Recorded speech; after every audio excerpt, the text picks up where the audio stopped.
Hi there, YouTube. This is the Magnus, bringing you another Total War Warhammer online ladder battle.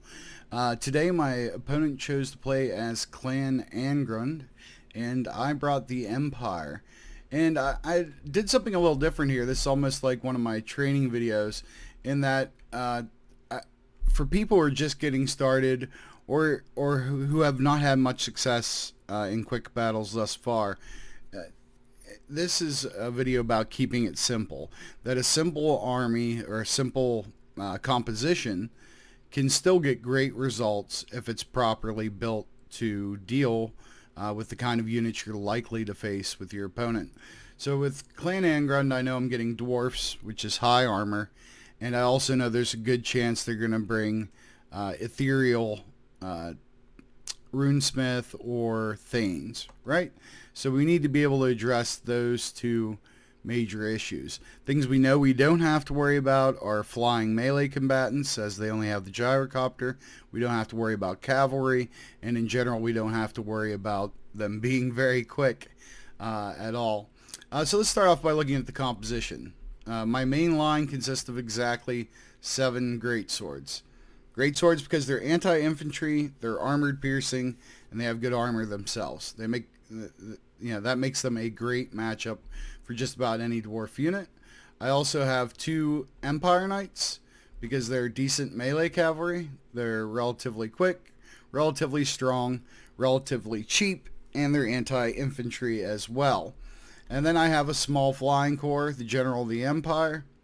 I have an Empire Captain, and I have a Bright Wizard for using the Flaming Sword of Ruin to help deal magical damage to ethereal units, or just increase damage in general.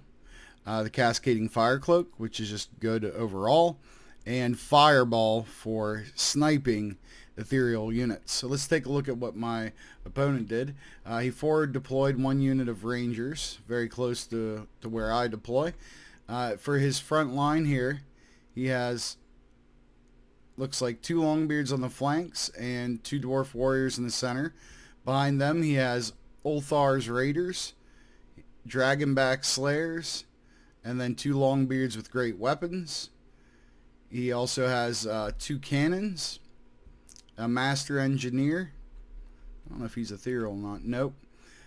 He has an ethereal runesmith, Thrani Ironbrow, and he has his just regular dwarf lord. So obviously when you're looking at these 2 armies, you think, okay, well, this looks much more sophisticated, right? Different kinds of units that perform different functions, and mine just kind of blah. Well, let's watch and see how this plays out. You'll see from the replay time, it's pretty quick.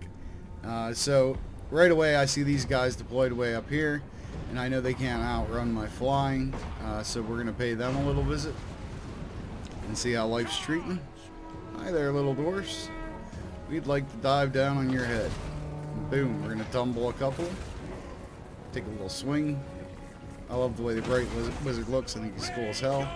Going to run around, bunny hop on him with little Pegasus. Just playing with the dwarfs, and quickly they're going to lose their leadership. They're going to want to run, and we'll be beating on them while they run away. And I also queue up a Fireball to go for this ethereal runesmith. Gonna smack him right in the face and take over half of his life in 1 shot. Okay? And the whole time this is going on, I'm advancing my main line, and I'm also advancing my cav. The goal of my cav is to get to his artillery first. So that's what I want to do with them. Let the infantry deal with the infantry, and then have my flying support anywhere that that seems best, and save up for a Fireball so I can finish off Thrani Ironbrow and send him to the afterlife. So here's the lines meeting. You can see, these are the Longbeards they're up against. Very quickly the greatswords are going to get an advantage. This one I'm going to wrap around with and really put it on them. The Dwarf Warriors do even worse against the greatswords. I dive down and knock down Thrani Ironbrow, and then on our way out we leave him a little present. Here you go, Thrani. Boom. Nice knowing you, buddy. And then we're going to fly back to help get rid of these missiles and cannons, which 1 cav unit has already hit, and in comes more Empire Knights to make their life more miserable. And then I lump in the flying. So what do we have going on here? His front line is half broken and the other half will break soon, just from the sheer might of all these great swords. I even have great swords headed back to the very rear to help out here because the front line's going so well, and my opponent concedes and we get a decisive victory. So again, the point here is complexity looks neat and it's fancy and you see it in tournaments or YouTube videos.